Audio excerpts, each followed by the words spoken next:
So welcome to Ingress. Ingress में हम कर रहे हैं रिवीजन सीरीज के अंदर कर रहे हैं केमिकल बॉन्डिंग जो है ये नोट्स के थ्रू कर रहे हैं, और ये जो है कंट्री के जो है इंडिया के जो है बेस्ट नोट्स हैं, इससे अच्छे नोट्स नीट्स के लिए अवेलेबल नहीं है। ठीक है, तो बढ़ते हैं अपने टॉपिक की तरफ, effect of polarisation. So effect of polarisation, ठीक है, तो ये हम पढ़ रहे हैं। ठीक है, तो ड्यू टू पोलराइजेशन, देखो पोलराइजेशन अगर ज्यादा होगा, पोलराइजेशन है तो कोवेलेंट कैरेक्टर ज्यादा होगा, कोवेलेंट कैरेक्टर ज्यादा होगा तो कंपाउंड की सॉल्युबिलिटी पोलर सॉल्वेंट में नहीं होगी, वाटर में कम होगी और नॉन पोलर में ज्यादा होगी। तो पोलराइजेशन ज्यादा, कोवेलेंट कैरेक्टर ज्यादा तो आयनिक कैरेक्टर कम तो मेल्टिंग इन बॉइलिंग पॉइंट कम। तो उसके हिसाब से ये घुमा फिरा के 2-3 बार पूछा गया। तो solubility of ionic compound in polar solvent decreases, ठीक है ना।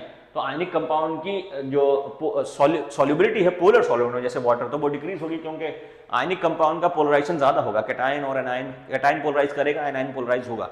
तो अगर जो पोलराइजिंग पावर जो है वो ज्यादा है, अगर पोलराइजेशन ज्यादा है तो आयनिक कैरेक्टर कम हो जाएगा, कोवेलेंट कैरेक्टर बढ़ जाएगा, उसके हिसाब से वो इफेक्ट देखने हैं। तो solubility inversely proportional to covalent character for polar solvent. तो solubility of ionic compound non polar solvent, तो सॉल्युबिलिटी आयनिक कंपाउंड की नॉन पोलर सॉल्वेंट में बढ़ जाएगी, क्योंकि आयनिक कंपाउंड में कोवेलेंट कैरेक्टर बढ़ेगा तो उसके हिसाब से उसकी सॉल्युबिलिटी पोलर में तो घटेगी, नॉन पोलर में बढ़ जाएगी, बिकॉज एलडीएल। तो solubility of order direct, solubility directly proportional to order of covalent characters for non-polar solvent like, हाँ, तो बेंजीन में, CCl4 में, CS2 में, कार्बन डाइसल्फाइड में, इनमें जो है वो solubility बढ़ जाएगी क्योंकि पोलराइजेशन से कोवेलेंट कैरेक्टर बढ़ेगा। कोवेलेंट कैरेक्टर बढ़ेगा तो नॉन पोलर सॉल्वेंट में डिसॉल्व होने की टेंडेंसी बढ़ेगी और पोलर सॉल्वेंट में डिसॉल्व होने की टेंडेंसी जो है वो कम हो जाएगी। ये इंपॉर्टेंट पॉइंट है, इसको आप ध्यान रखें। मेल्टिंग एंड बॉइलिंग पॉइंट जो है वो कम हो जाएगा अगर पोलराइजेशन ज्यादा होगा। हम पोलराइजेशन पे कर रहे हैं बात, बार बार आपको दिमाग को घुमाना पड़ेगा, पोलराइजेशन की बात है।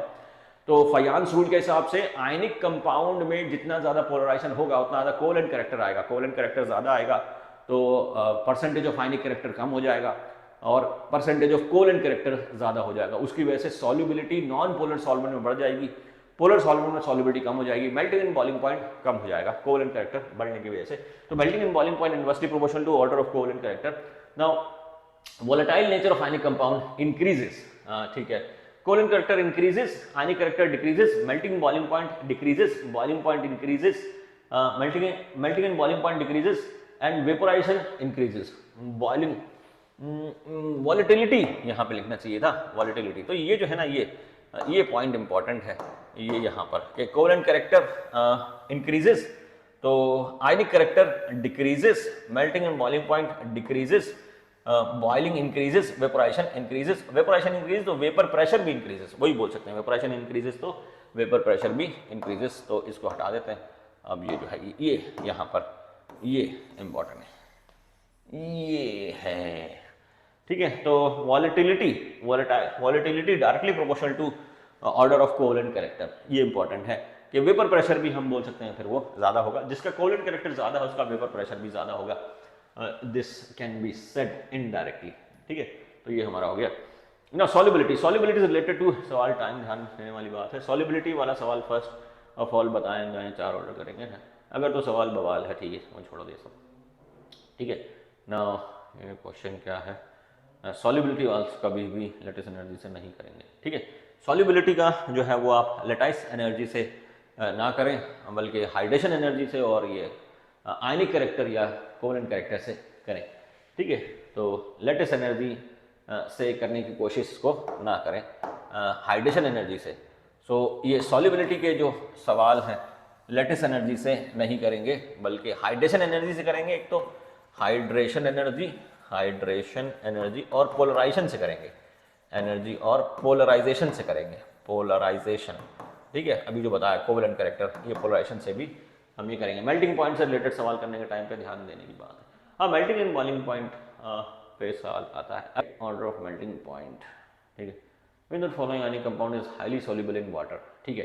तो ये यहाँ पे जैसे एक क्वेश्चन आ गया सॉल्युबिलिटी का, तो which one the following compound is highly soluble in water. तो सॉल्युबिलिटी के हिसाब से क्या करना है आपको, कि आपको देखना है कोवेलेंट कैरेक्टर और आयनिक कैरेक्टर। आयनिक कैरेक्टर ज्यादा है तो वाटर में सॉल्युबिलिटी वो ज्यादा है। जैसे इसके अंदर हम करेंगे यहाँ पर Na+1 और बोरेट के ऊपर -3, तो एनाइन पे चार्ज ज्यादा है, इधर एनाइन पे चार्ज, तो इस पे जो है ये पोलराइजेशन ज्यादा है, तो कोवेलेंट कैरेक्टर ये ज्यादा है।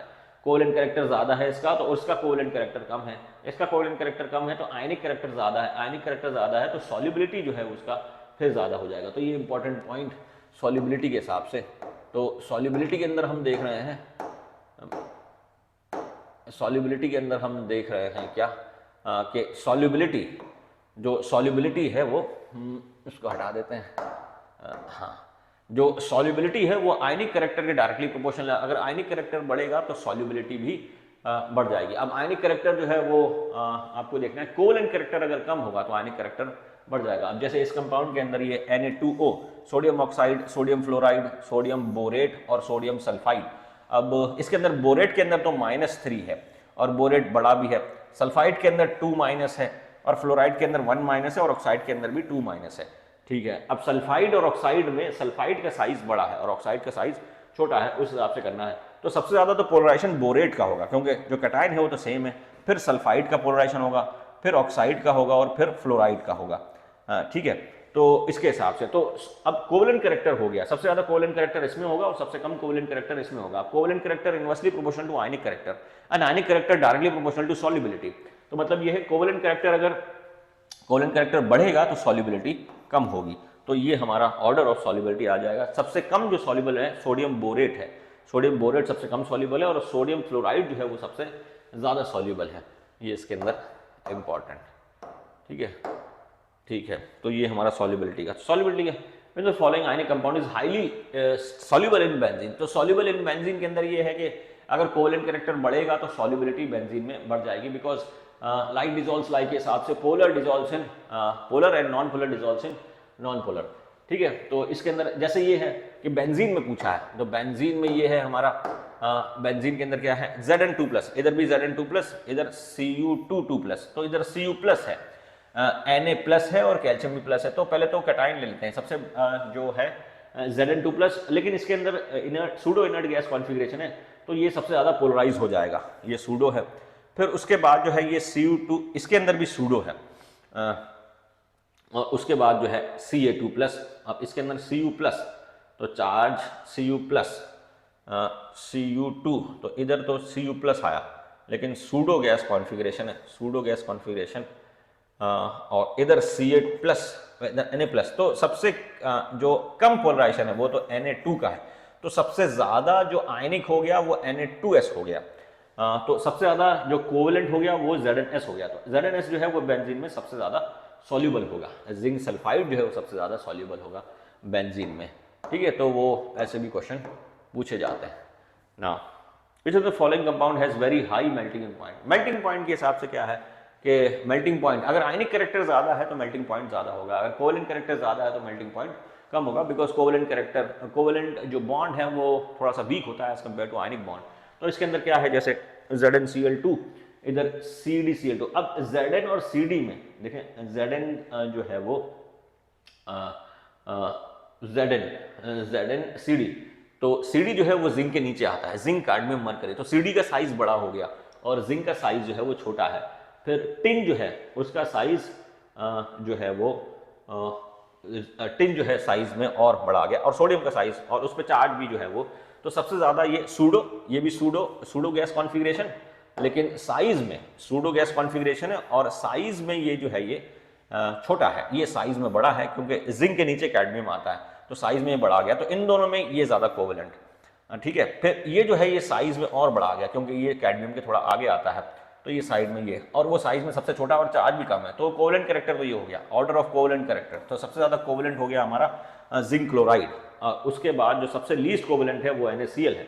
अब NaCl लीस्ट कोवेलेंट है तो सबसे ज़्यादा आयनिक हो गया, सबसे ज़्यादा आयनिक हो गया तो उसके हिसाब से आयनिक कैरेक्टर के हिसाब से उसकी प्रॉपर्टीज आएंगी, तो वेरी हाई मेल्टिंग पॉइंट, तो उसका मेल्टिंग पॉइंट ही सबसे ज़्यादा हो जाएगा।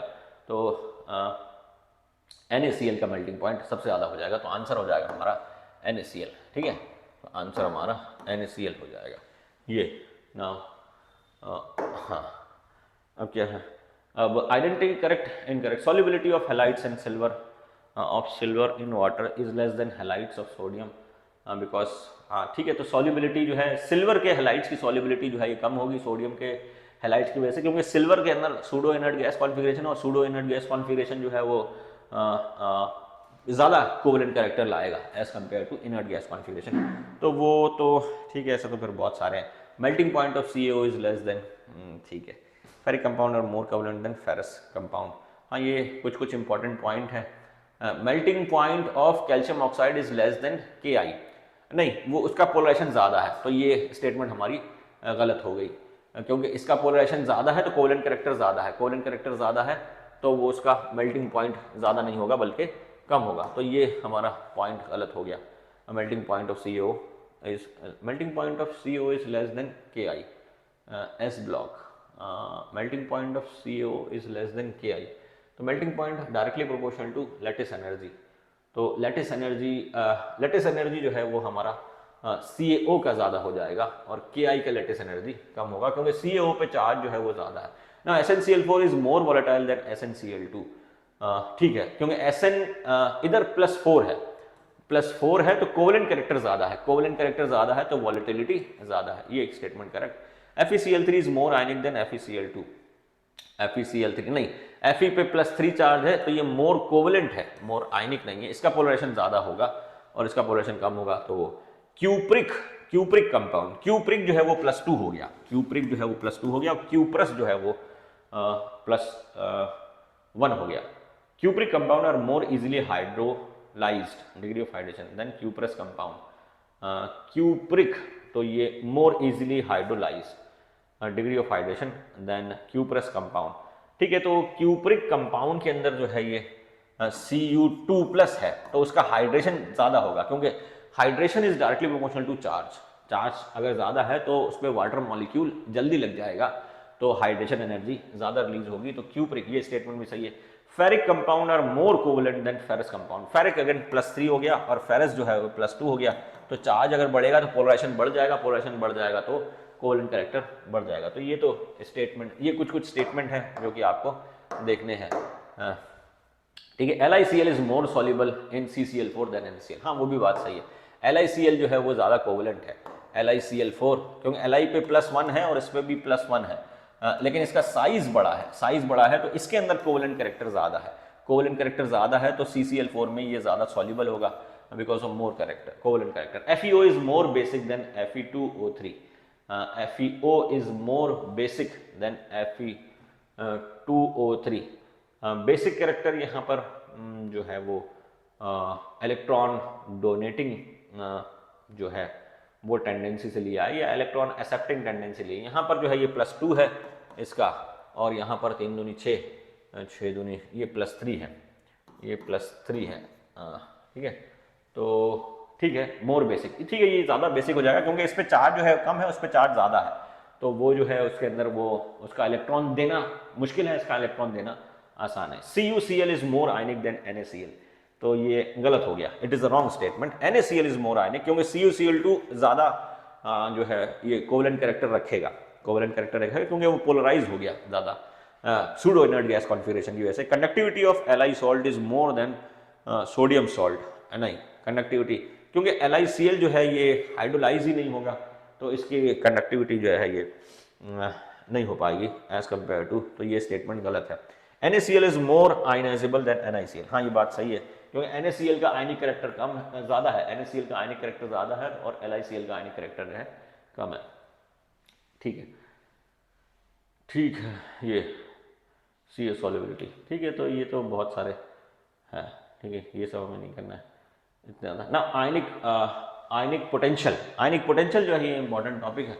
आयनिक पोटेंशियल के अंदर क्या है कि ionic potential directly proportional to charge on cation size of cation और charge on cation size of cation. तो ionic potential charge on cation के डायरेक्टली प्रोपोर्शनल होता है और साइज ऑफ कैटायन के इनवर्सली प्रोपोर्शनल होता है। तो ये बोल सकते हैं कि polarising power directly proportional to ionic potential. Ionic potential से बहुत सारी चीज़ पता लगती हैं। Sigma is used to determine the polarising power of cation, कि अगर ज़्यादा है सिग्मा तो पोलराइजिंग पावर भी, ये साई अगर ज़्यादा है तो पोलराइजिंग पावर भी ज़्यादा है, उसको हमने इंडिविजुअली कर लिया है। So covalent character directly proportional to polarising power या फिर आयनिक पोटेंशियल के डायरेक्टली प्रोपोर्शनल, आयनिक पोटेंशियल ये psi directly proportional to charge on cation, inversely proportional to size of anion, तो वो ये है। Covalent character directly proportional to covalent character directly proportional to charge on cation and inversely proportional to size of anion. तो covalent character directly proportional to ionic potential, ये बोल सकते हैं, या ionic character inversely proportional to ionic potential, क्योंकि covalent character बढ़ेगा तो ionic potential कम होगा। हम ये बोल सकते हैं कि साई, ये हम बोल सकते हैं कि psi directly proportional to covalent character, inversely proportional to ionic character and psi directly proportional to charge and inversely proportional to size of cation, ये कैटायन है, ठीक है। तो ये इंपॉर्टेंट है। देखो पीरियोडिसिटी, तो पीरियोडिसिटी के हिसाब से कैसा चलेगा, in a period charge on cation increases, size on cation decreases, तो कोवेलेंट कैरेक्टर जो है अक्रॉस अ पीरियड बढ़ेगा और आयनिक कैरेक्टर जो है घटेगा। जैसे Na+Mg, तो वो Cl जो है वो ज़्यादातर कोवेलेंट बनाएगा। Cl कभी जो अगर कैटायन में आया, Cl अगर कैटायन में आया तो कोवेलेंट बढ़ा देगा। जैसे Cl2O7, तो उसमें कैटायन में आ जाएगा। इन अ ग्रुप, तो जैसे हम ऊपर से नीचे जाएंगे तो चार्ज तो सेम रहेगा लेकिन साइज बढ़ जाएगा। साइज अगर बढ़ जाएगा तो साइज जो है कम हो जाएगा, कोवेलेंट कैरेक्टर कम होगा तो आयनिक कैरेक्टर एक तरीके से बढ़ जाएगा। तो size of cation increases, psi यानी ionic potential decreases, covalent character decreases and ionic character increases. Now application of psi, chemical behaviour of oxide is dependent upon the value of psi. तो chemical behaviour जो है ये important है। अगर साई की value जो है, रूट साई जो है वो 3.2 के आ रहा है तो नेचर ऑफ ऑक्साइड एसिडिक, और 2.2 से आ रहा है तो नेचर बेसिक, और 2.2 से 3.2 के बीच में आ रहा है तो एम्फोटेरिक। तो साई जो है ये आपका नेचर ऑफ ऑक्साइड भी, नेचर ऑफ ऑक्साइड उनका एसिडिक कैरेक्टर भी बताएगा, एसिडिक कैरेक्टर बताएगा। तो ये साई जो है ये इंपॉर्टेंट, साई ये एसिडिक कैरेक्टर भी बताता है। साई की वैल्यू जो है ये रूट साई की जो वैल्यू है, ये रूट साई की जो वैल्यू है ये इंपॉर्टेंट। तो 2.2 से अगर 3.2 है, बस आपको तो ये वाली लाइन याद करनी है, 2.2 से अगर 3.2 है तो एम्फोटेरिक है, और 3.2 से ज़्यादा है तो एसिडिक है, और 2.2 से कम है तो वो बेसिक है, ये root. Now thermal stability of ionic compound having polyatomic anion, ये थर्मल स्टेबिलिटी वाला ज़्यादा इंपॉर्टेंट है, थर्मल स्टेबिलिटी वाला ज़्यादा इंपॉर्टेंट है। ना thermal stability inversely proportional to psi, thermal stability जो है वो इनवर्सली प्रोपोर्शनल टू साई है। जैसे साई अगर बढ़ेगा यानी चार्ज ऑन कैटायन बढ़ रहा है और साइज ऑन कैटायन जो है वो कम हो रहा है, तो साई जो है वो बढ़ेगा, कोवेलेंट कैरेक्टर बढ़ेगा, आयनिक कैरेक्टर कम होगा, मेल्टिंग पॉइंट कम होगा, और ये थर्मल स्टेबिलिटी जो है ये भी कम हो जाएगी। जैसे कार्बोनेट की अगर बात करें तो कार्बोनेट की थर्मल स्टेबिलिटी जो है LiCO3, तो इसमें तो कार्बोनेट ही है, लेकिन साइज जो है ये ऊपर से नीचे जो है ये इधर लेफ्ट टू राइट जो है साइज अगर बढ़ रहा है, तो साई कम हो रहा है, तो कोवेलेंट कैरेक्टर जो है वो भी कम हो रहा है, कोवेलेंट कैरेक्टर कम हो रहा है तो आयनिक कैरेक्टर बढ़ रहा है, तो थर्मल स्टेबिलिटी बढ़ रही है। तो थर्मल स्टेबिलिटी जो है वो ठीक है, तो इधर से इधर थर्मल स्टेबिलिटी जो है वो बढ़ जाएगी। तो ये हमारा थर्मल स्टेबिलिटी के हिसाब से थर्मल स्टेबिलिटी, तो ये हमारा thermal stability important, thermal stability तो उसको ध्यान रखें। तो thermal stability directly proportional to psi के हिसाब से, तो एक तो एसिडिक बेसिक कैरेक्टर हो गया ऑक्साइड्स का, या थर्मल स्टेबिलिटी ऑफ कार्बोनेट हो गया, या थर्मल स्टेबिलिटी ऑफ सल्फेट्स भी इसके अंदर कर सकते हैं, या सॉल्युबिलिटी भी कर सकते हैं, solubility of carbonate, solubility of sulphate, तो साई के हिसाब से होगा, ठीक है। तो साई के हिसाब से आपको करना है ना। ये आ गया हमारा ना मैक्सिमम साई बड़े तो एसिडिक टिक करेंगे, ठीक है, सावधानी। Monatomic anion thermal stability directly proportional, हाँ पॉलीएटॉमिक एनायन के लिए हो, पॉलीएटॉमिक एनायन के लिए thermal stability directly proportional to psi. जैसे कार्बोनेट है, सल्फेट है, फॉस्फेट है, तो उनके लिए तो डायरेक्टली प्रोपोर्शनल टू साई हो गया। लेकिन मोनोएटॉमिक एनायन है जैसे ऑक्साइड है, क्लोराइड है, तो इसके अंदर directly proportional to lattice energy. अब लैटिस एनर्जी देखो इसके अंदर क्या है, BeO, MgO और Ca2O। तो लैटिस एनर्जी साइज के इन्वर्सली प्रोपोर्शनल होता है, तो सबसे ज़्यादा लैटिस एनर्जी किसकी हो जाएगी, सबसे ज़्यादा लैटिस एनर्जी इसकी है, क्योंकि इसका साइज जो है लैटिस एनर्जी ज़्यादा होने की वजह से जो है थर्मल स्टेबिलिटी भी ये ज़्यादा हो जाएगी, ठीक है ना। तो ये हमारा ऑर्डर ऑफ लैटिस एनर्जी, ये आ गया ऑर्डर ऑफ लैटिस एनर्जी, और यही जो है हमारा थर्मल स्टेबिलिटी भी हो जाएगा, ठीक है, ये हो गया। विच of the following oxide has very high Sai, ठीक है। तो मोनोवेलेंट या मोनो जो एनायन है उनके केस में ये हो जाएगा ना। विच of the following oxide has very high Sai, तो उसके अंदर जो है Cl+7 चार्ज है, साई, तो दैट इज मोस्ट एसिडिक। ठीक है, तो कभी आपको साई नहीं भी पता लगे तो एसिडिक कैरेक्टर के हिसाब से भी कर सकते हैं। वो सबसे ज़्यादा एसिडिक है तो सबसे ज़्यादा साई भी उसकी हो जाएगी। Following oxide has minimum value of psi, तो मिनिमम एसिडिक या बेसिक अगर है तो ये बेसिक है, क्योंकि हमें पता है साई, साई जो है ये रूट साई, ये रूट साई ये जो है ये 2.2 से कम आता है, 2.2 से कम आता है तो बेसिक है। और रूट साई 3.2 से ज़्यादा आता है, 3.2 से ज़्यादा आता है तो एसिडिक है। और इन दोनों के बीच में आता है तो एम्फोटेरिक है। तो उसके हिसाब से भी कर सकते हैं कि बेसिस जो है, बेस अगर है कोई मेटल का और नॉन मेटल का, तो उसके अंदर उसका जो साई है वो कम होगा। और अगर एसिड है तो उसका साई जो है वो ज़्यादा होगा। और एम्फोटेरिक है तो उसका साई मीडियम ग्रेड का होगा। तो उस हिसाब से साई भी हम कर सकते हैं। ठीक है, ये आ गया हमारा। Now which of the following species has highest covalent character, तो बोरोन का कोवेलेंट कैरेक्टर ज़्यादा होगा, क्योंकि बोरोन का साइज जो है ये सबसे कम है तो कोवेलेंट कैरेक्टर ज़्यादा होगा। कंपाउंड देखकर कोवेलेंट कैरेक्टर पूछे तो फजान्स रूल, एलिमेंट देखकर कोवेलेंट कैरेक्टर पूछे तो left to right, top to bottom. ठीक है, इतना ज़्यादा। Which of the following compound easy release CO2 gas, तो थर्मल स्टेबिलिटी के हिसाब से पूछ रहा है कि जो सबसे जल्दी डिकम्पोज हो जाएगा वो सबसे जल्दी CO2 रिलीज कर देगा। तो BeMgCa और Ba, तो थर्मल स्टेबिलिटी जो है आपको पता है thermal directly proportional to psi, and psi is inversely proportional to size.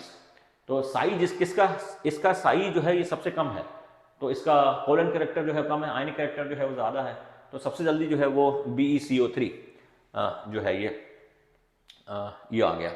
तो ये इसके थर्मल स्टेबिलिटी, तो सबसे जल्दी जो है ये BeCO2 जो है ये सबसे जल्दी दे देगा। ठीक है ना, BeCO2 बिकॉज ऑफ साई।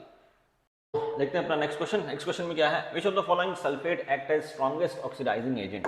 यहाँ पे पूछ रहा है कौन सा जो सल्फेट है, sulphate act as, which of the following sulphate act as strongest oxidising agent, which sulphate is act as strongest oxidising agent. अब सल्फेट ऑक्सीडाइजिंग एजेंट कैसे बनते हैं कि sulphate when heated produces SO2 gas, and SO2 gas is reducing agent. अब ये ध्यान रखें SO2 gas जो है वो टेम्परेरी रिड्यूसिंग एजेंट है, परमानेंट रिड्यूसिंग एजेंट नहीं है।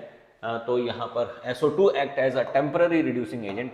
और SO2 जो है ये SO2 से लाइकेन्स आर स्ट्रांगली अफेक्टेड, तो lichens are indicator of pollution, specially SO2। तो SO2 जो है वो रिड्यूसिंग एजेंट है। अब इसके अंदर ये है कि सबसे जल्दी हमें देखना कि सबसे जो जल्दी डिकम्पोज हो जाएगा SO2 गैस देने के लिए, तो हमारा क्या है कि psi is value of psi directly proportional to covalent character, and covalent character inversely proportional to ionic character, and ionic character is directly proportional to thermal stability. कि अगर साई अगर बढ़ेगा तो थर्मल स्टेबिलिटी कम होगी। अब यहाँ पर देखिए कि मैग्नीशियम है, मैग्नीशियम, बेरिलियम, कैल्शियम, बेरियम, तो इसमें +2 और इसमें भी +2 और ये भी +2, सब पे जो है वो +2 चार्ज है। तो सबसे ज़्यादा साई जो है वो इसका है, क्योंकि इसका साइज सबसे छोटा है। साइज छोटा तो साई बढ़ेगा तो थर्मल स्टेबिलिटी जो है वो, थर्मल स्टेबिलिटी जो है ये कम हो जाएगी। तो इसकी थर्मल स्टेबिलिटी कम है तो ये सबसे जल्दी जो है वो SO2 गैस देगा और अच्छा रिड्यूसिंग एजेंट कहलाएगा। तो यहाँ पर ये इनडायरेक्ट क्वेश्चन ये पूछा। ठीक है, तो ये हमारा साई का है। ठीक है, तो ना कोवेलेंट बॉन्ड, अब ये कोवेलेंट बॉन्ड जो है ये कोवेलेंट बॉन्ड जो है ये सिर्फ जो शेयरिंग से बनता है। कोवेलेंट बॉन्ड जो है वो दो तरह के होते हैं, एक तो प्योर कोवेलेंट और एक पोलर कोवेलेंट। प्योर कोवेलेंट जब सिमिलर एटम के बीच में बनेगा तो प्योर कोवेलेंट है वो एलिमेंट के बीच में होता है, और पोलर कोवेलेंट जो है वो कंपाउंड के बीच में रहता है। तो उसके वजह से वो पोलर कोवेलेंट, इसके अंदर तो कोई ज़्यादा दिक्कत नहीं। अब ये कोवेलेंट बॉन्ड का जो फॉर्मेशन है ये शेयरिंग के हिसाब से, और शेयरिंग का जो कॉन्सेप्ट है वो लेविस ने दिया था कि इसके हिसाब से कैसे जो है वो शेयरिंग होगी। अब इसके अंदर कुछ जो है वो bond pair, bonding electrons divide by 2, bond pair कितने हैं, लोन पेयर कितने हैं, तो लेविस का जो कॉन्सेप्ट है वो पेयर के ऊपर है, इसलिए odd electron species are exceptions to Lewis. जैसे ClO2 है वो ऑड इलेक्ट्रॉन स्पीशीज है, ऐसे ही NO जो है वो भी ऑड इलेक्ट्रॉन स्पीशीज है। तो हम देखेंगे नॉन बॉन्डिंग और ये। ठीक है, लोन पेयर जो बच गए जो, वो तो आपको पता है बॉन्डिंग। ठीक है, उसमें तो ज़्यादा कुछ नहीं, bonding non bonding electron, bonding और नॉन बॉन्डिंग इलेक्ट्रॉन वो निकालने हैं इसके अंदर, तो वो तो रहने दो। बॉन्डिंग इलेक्ट्रॉन्स कितने हैं और नॉन बॉन्डिंग इलेक्ट्रॉन्स कितने हैं। ठीक है, इलेक्ट्रॉन्स अलग है और पेयर अलग है। जब भी आपसे इलेक्ट्रॉन पूछे तो आपको इलेक्ट्रॉन काउंट करने हैं, और पेयर पूछे तो टोटल इलेक्ट्रॉन काउंट करके उसको 2 से डिवाइड कर देना है, वो है बॉन्ड पेयर, लोन पेयर। अब जैसे यूरिया के अंदर जो है वो बॉन्ड पेयर और लोन पेयर पूछा है, तो यूरिया के अंदर जैसे तो उसके अंदर देख लेंगे क्या, तो कार्बन, अब कार्बन के जो है इसने तो सारे जो है बॉन्ड पेयर ही बना लिए, लोन पेयर तो कार्बन पे नहीं है। हाइड्रोजन पर भी लोन पेयर नहीं है, इस नाइट्रोजन पे जो है वो एक लोन पेयर है, उस नाइट्रोजन पे भी एक लोन पेयर, और ऑक्सीजन ने डबल बॉन्ड बनाया तो दो दो, एक दो, एक लोन पेयर, एक लोन पेयर, तीन लोन पेयर, चार लोन पेयर, ठीक है। तो बॉन्डिंग इलेक्ट्रॉन्स और बॉन्ड पेयर, लोन पेयर कितने हो गए, तो लोन पेयर हो गए हमारे नॉन बॉन्डिंग इलेक्ट्रॉन हमारे 8 हो गए, लोन पेयर हो गए 4, और बॉन्डिंग इलेक्ट्रॉन जो है वो 8 हो गए, ठीक है। वो तो कुछ नहीं, फॉर्मूले से नहीं, वो तो आप स्ट्रक्चर बना कर लेना, क्योंकि जितना ज़्यादा फॉर्मूले याद करोगे उतना दिक्कत होगी, ठीक है। वो हमारी, अगर किसी मॉलिक्यूल में सेकंड हॉरिजॉन्टल लाइन के बाद का एटम दिखाई देता है तो वो फॉर्मूला अप्लाई नहीं होगा, ठीक है, वो छोड़ो आप लोग। कोऑर्डिनेट बॉन्ड को डेटिव बॉन्ड भी बोलते हैं, सेमी पोलर बॉन्ड भी बोलते हैं, और इसके अंदर जो वन साइडेड शेयरिंग होता है, तो वन साइडेड शेयरिंग के अंदर क्या है, जैसे ओजोन है उसके अंदर जो है ये डेटिव बॉन्ड है, ऐसे ही जो है NH4Cl एक ऐसा कंपाउंड है जिसके अंदर सारे बॉन्ड हैं, NH4Cl ये जो है ये कंपाउंड इंपॉर्टेंट है, NH4Cl, तो NH4Cl, NH4Cl, तो इसके अंदर क्या है कि NH4 प्लस में, जैसे ये नाइट्रोजन है, नाइट्रोजन यहाँ बनाते हैं, लिख रहा है, तो नाइट्रोजन है, नाइट्रोजन का ये कोऑर्डिनेट बॉन्ड एक, और ये तीन जो है ये पोलर कोवलेंट बॉन्ड, और जब ये बनेगा तो नाइट्रोजन के ऊपर प्लस चार्ज आ जाएगा, और ये क्लोरीन जो है ये माइनस। अब ये जो क्लोरीन और अमोनियम के बीच में आयनिक बॉन्ड, नाइट्रोजन और तीन हाइड्रोजन के बीच में पोलर कोवलेंट, और ये जो है ये कोऑर्डिनेट कोवलेंट बॉन्ड हो जाएगा, ठीक है। तो अमोनियम क्लोराइड के अंदर तीनों तरह के बॉन्ड होते हैं, आयनिक बॉन्ड भी होता है, पोलर कोवलेंट भी है, और कोऑर्डिनेट बॉन्ड भी है, नो ट्रांसफर, ठीक है। तो उसके हिसाब से ये ठीक है। Resonance, some other examples of coordinate bond, ammonium phosphonium chloride भी ऐसे हम कर सकते हैं, ammonium H3O plus, H3O plus के अंदर भी ये कोऑर्डिनेट बॉन्ड होगा, ठीक है। तो वो कैसे कि हाइड्रोजन जो है ये वाटर है, वाटर जो हाइड्रोजन, अब हाइड्रोजन के पास तो इलेक्ट्रॉन नहीं है क्योंकि प्लस है, तो ये लोन पेयर उधर चला जाता है, तो वो उसके अंदर, तो वो NH3BF3 के अंदर भी कोऑर्डिनेट बॉन्ड होगा। ये जो है ये एक तरीके से एडिशन प्रोडक्ट है, NH3BF3 जो बनेगा ये एडिशन प्रोडक्ट, इसको एडक्ट बोलते हैं, और ये एक तरीके से न्यूट्रलाइजेशन रिएक्शन है, जिसमें ये जो है लेविस एसिड की तरह काम करेगा, और ये जो है ये लेविस बेस की तरह काम करेगा, और 1:1 का रेशियो है, तो ये एडिशन प्रोडक्ट एडिक्ट है, तो इसके अंदर इसके बीच में ये कोऑर्डिनेट बॉन्ड बन गया। ऐसे ही CO के अंदर जो है एक कोऑर्डिनेट बॉन्ड है, जिसमें ऑक्सीजन का लोन पेयर जो है वो कार्बन की तरफ है, ये आप ध्यान रखें, ऑक्सीजन का जो लोन पेयर है वो कार्बन की तरफ है। जनरली ऐसा होता नहीं है, लेकिन ये एक एक्सेप्शन है कि CO का जो बॉन्ड है वो, CO में दोनों एटम ऑक्टेट रूल को फॉलो करते हैं, तो ऑक्टेट रूल को फॉलो करने के लिए ऐसे ही जो CN है, CN के अंदर भी इधर जो है नाइट्रोजन का जो है लोन पेयर इधर है, ऑक्टेट रूल को फॉलो कर 2 4 6 और 2 8, 2 4 6 और 2 8, तो उसको फॉलो कराने के लिए CN माइनस का जो है ना, CN माइनस का ये लोन पेयर जो नाइट्रोजन का जो है वो उधर है। ऐसे ही HNO3 का जो है नाइट्रोजन का लोन पेयर जो है वो इधर आ जाएगा। ऐसे ही N2O का जो स्ट्रक्चर है ये इंपॉर्टेंट है, N2O nitrous oxide laughing gas. अब N2O जो है ये न्यूट्रल है, ये आपको ध्यान रखना है, N2O जो है ये न्यूट्रल है, laughing gas. N2O5 it is anhydride of nitric acid, और ये जो है ये एसिडिक है। N2O का स्ट्रक्चर कैसा है, ये इधर नाइट्रोजन के बीच में 3 बॉन्ड, 2 4 6 और इसके ऊपर लोन पेयर, फिर ऐसी 2 4 6 और इसका जो लोन पेयर है इधर चला गया, फिर इसके 2 4 6 और इसका जो लोन पेयर है ये इधर आ गया।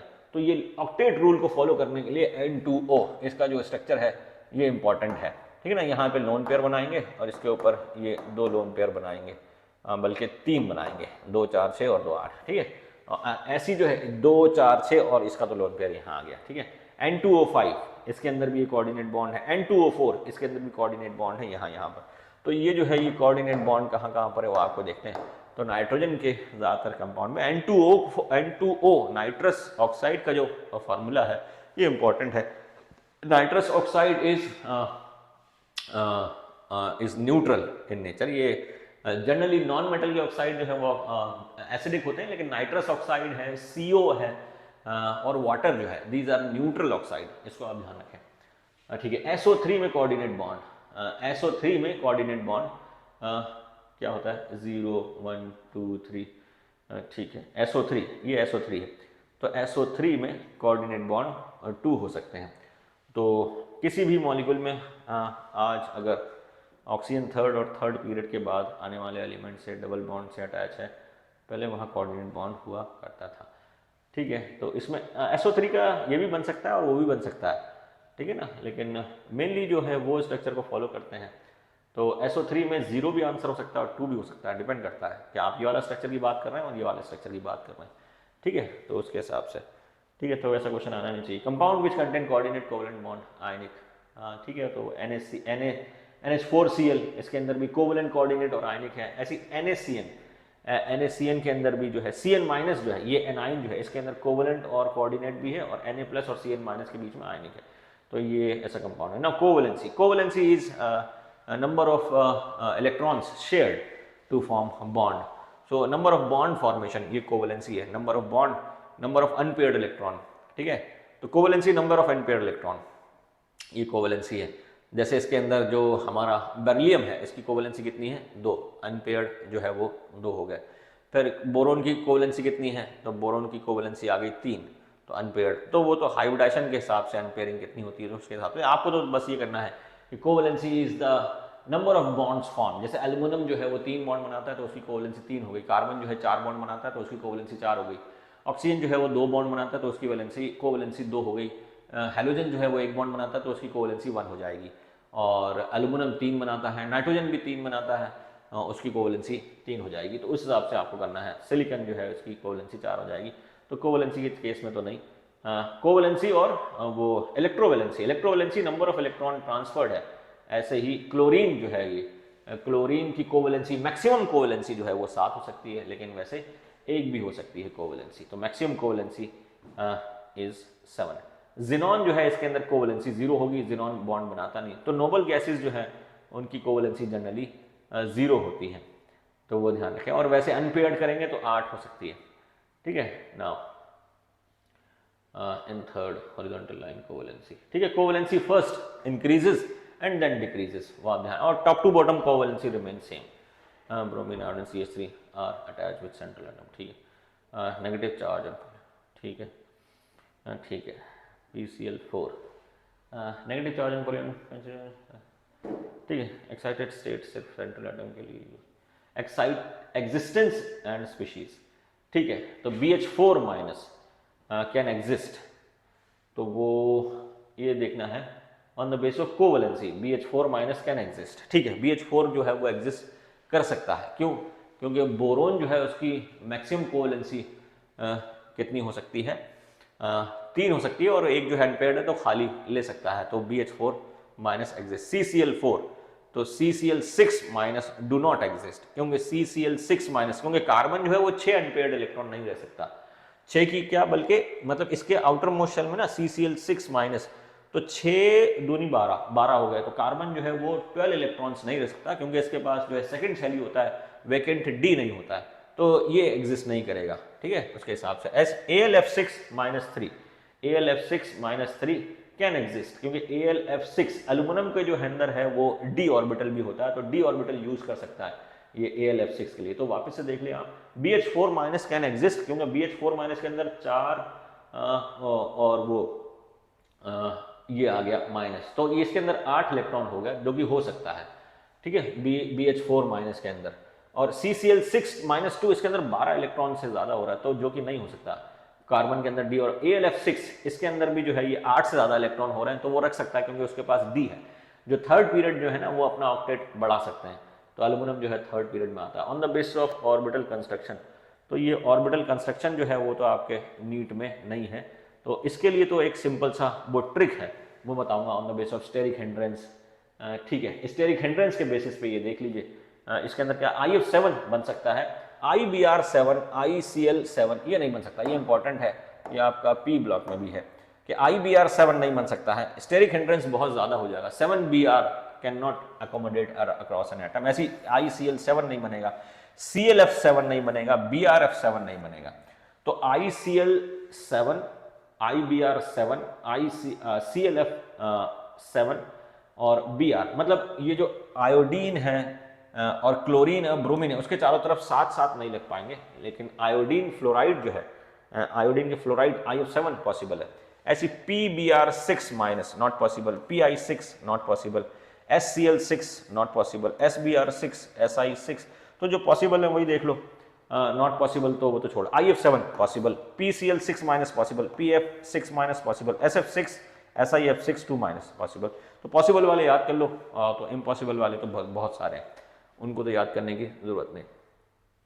ये हो गया, ठीक है ना। In which of the following central atom is found in their second excited state.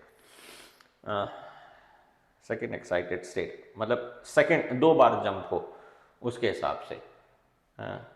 Which of the following species can exist, BeOH whole 4 minus, ठीक है, exist. SnCl2, which of the following species does not exist, BO4 minus and NCl5 do not exist, ये भी पता है। Coordinate bond is negative in, absent in, तो ClO4 minus के अंदर coordinate bond absent. Number of OH group, number of hydrogen atoms. ये तो explanation of covalency, ठीक है। Modern concept of covalent bond formation, तो ये अब modern concept of covalent bond ये इंपॉर्टेंट है। Modern concept of covalent bond क्या है कि covalent bond can be explain on the basis of valence bond theory, VBT, और इसके अंदर हाइब्रिडाइजेशन कॉन्सेप्ट डाला है, valence shell electron pair repulsion theory, valence shell electron pair repulsion theory और MOT। अब ये जो है ये थ्योरी जो है ये ज़्यादा इंपॉर्टेंट है, वैलेंस बॉन्ड थ्योरी, हाइब्रिडाइजेशन और वैलेंस बॉन्ड थ्योरी। तो ये हिटलर इन लंदन ने दिया था, valence bond theory was given by Hitler in London and Linus Pauling introduced the concept of hybridisation इसके हिसाब से। तो it is based on the overlapping of atomic orbitals, तो एटॉमिक ऑर्बिटल जो है वो ओवरलैप करते हैं और एटॉमिक ऑर्बिटल जो है वो हाफ फिल्ड होना चाहिए ओवरलैपिंग के लिए। Main points of VBT, rules for overlapping, ठीक है। ये तो यहाँ पे ख़त्म हो गया, ठीक है।